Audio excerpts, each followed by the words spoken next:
Okay, and we are back, hour number 2. This will be very important information for a lot of you.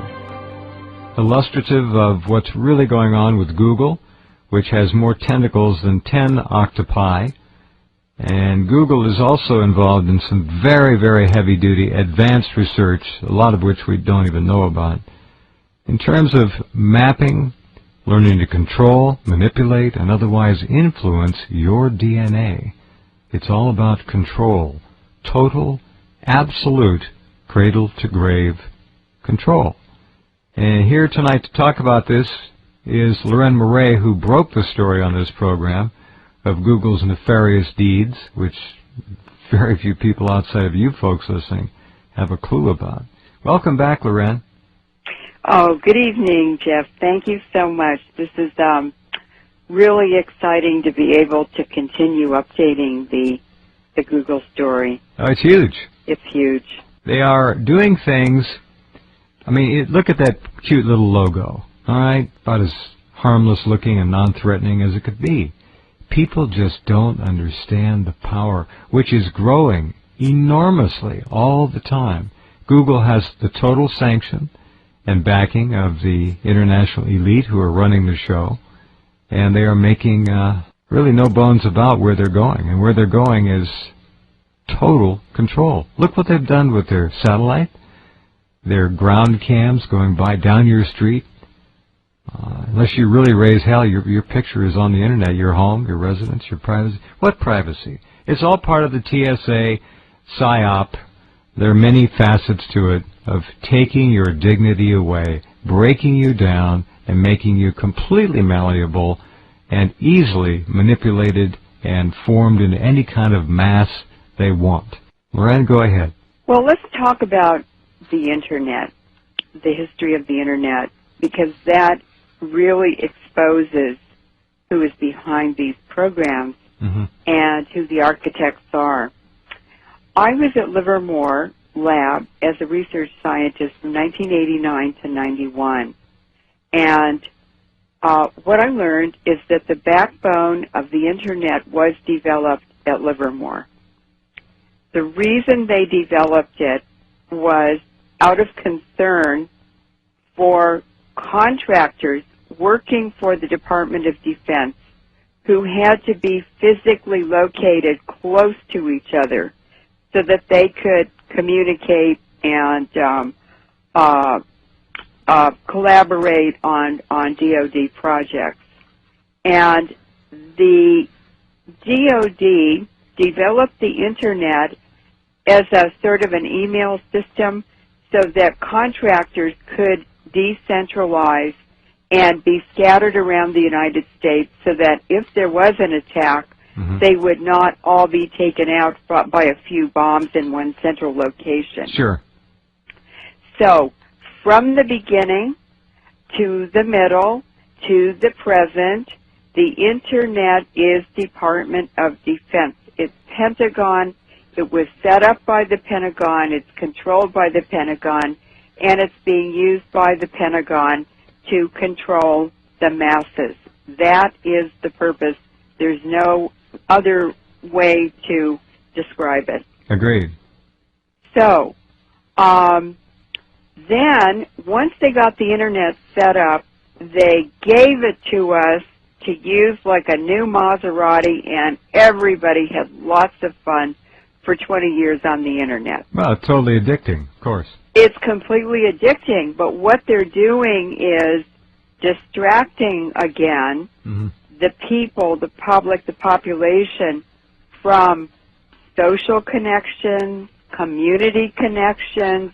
They are taking people away from daily direct communication with the their web of life, the people around them. Right, and it used to be, you make a beautiful point here, not so beautiful, but right on the money, face-to-face contact with people, looking them in the eye, three-dimensional sensory input from people, some would suggest 4, is crucial to an advancing society. This society has been literally sidetracked into a cul-de-sac, and it's now chasing its tail in a virtual world of Nothingness. It's amazing. It's true. It's nothing. It's what they do. What I've finally realized is that each time they give us something new and modern and wonderful that will improve our lives, what they're doing is actually taking away something that was vital to our humanity, to our spirituality, to our connectedness, and giving us something that is a piece of junk. And I've come to the conclusion, although I've used the Internet in just to have a tremendous advantage in being able to do research that Sure. it wouldn't be possible to do in a library. That's the bait. It's a drug you cannot deny. Yep. I mean, it's totally. It's heroin through Sure. the DSL line. Yep, there you go. That's it. So what they've done is to set up the Internet, get us addicted to it, and then they started developing the programs, the applications. So the first one was Microsoft and Bill Gates.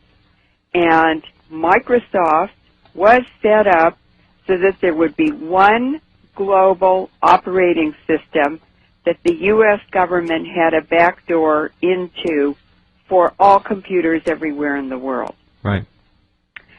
Then they set up Google as a search engine, and let's just look at the background of the two guys who supposedly set it up. Larry Page and Sergey Brin. That's right. Now, Sergey Brin he was born in Russia, so he's from an immigrant family. But listen to this. His father was a mathematician who worked at the University of Maryland, and his mother worked for NASA. I didn't know that one. Well, it's like a blue-blood line. NASA. And that is exactly where Sergey Brin and Larry Page park their private jets. Of course. Is at the NASA facility. Mm-hmm. They don't have to go through TSA. Gosh, what a surprise. Right. Larry Page is, he's an American.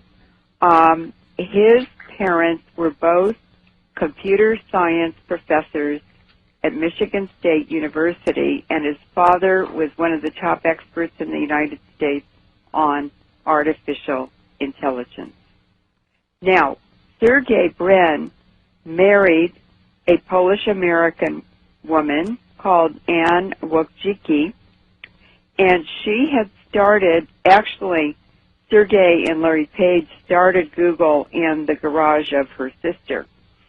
And Anne had started a company, a startup company before she married Sergey Brin called 23andMe. Mm-hmm. Now, we have 23 chromosomes on our DNA, and that company was set up so that Anne could voluntarily connect DNA from people through the Internet who would pay her $1,000 to assess their DNA and then advise them on good marital matches for them through DNA matching. Yeah.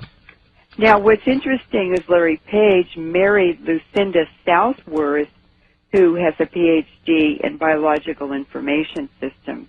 That's pretty interesting, and those sure do sound like CIA marriages. Yep.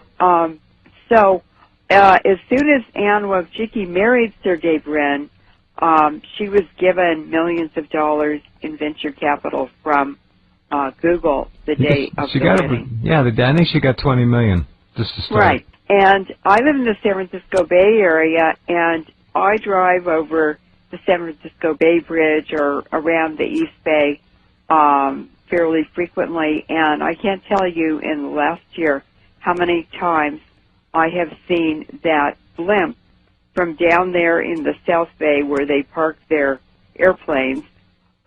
There's a huge blimp, and on the side of it is painted 23andMe. And it spends all day and all weekend flying over San Francisco Bay Area advertising her company. Now, you know, you might say or ask Jeff or someone else might ask, well, So if somebody wants to give their DNA and find out whether a potential partner is suited or not, you might say, well, that's just their business.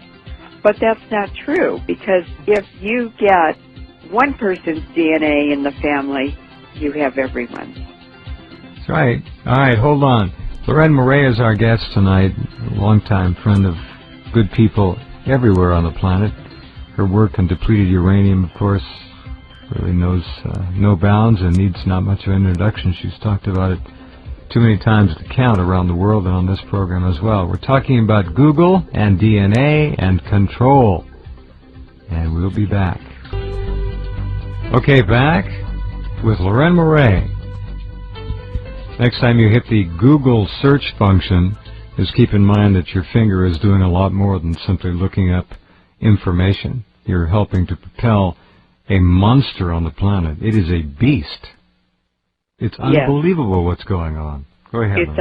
It's unbelievable, and what I want to emphasize is that Google, Microsoft, Facebook, and the social networking websites, all of them. eBay, Skype, Google Mail, Yahoo Mail, PayPal, these are all the same entity. They're all integrated. They get bought and sold and traded around, and they usually have a youthful face like Mark Zuckerberg or Sergey Brin or Bill Gates or Larry Page on the face of them, but these are all U.S. Navy and military operations, and Sergey Brin's ties through his mother to NASA really do expose that. Now, I know a physicist in Berkeley who told me that in the 1970s, in the laboratory that he was working in, they were tracking people in the lab by the electromagnetic frequency emitted by individuals' DNA. In other words, every living thing is an antenna that transmits and receives. We're an electrical system, and the DNA in every living thing has a unique frequency and signal. Believe it or not, that is what they're using, what they're focusing on, and what they're weaponizing to completely control us. The DNA Human Genome Project was carried out at the Lawrence Berkeley National Lab, where I was a staff scientist for 5 years. But the Lawrence Livermore Lab, Los Alamos National Lab, these are all nuclear weapons labs, were also involved. That means the military, because the nuclear weapons labs exist for the Pentagon, and the Pentagon exists for the oil companies. So the Human Genome Project was set up and well-funded to experiment and to research and to describe, to quantify and qualify the human genome.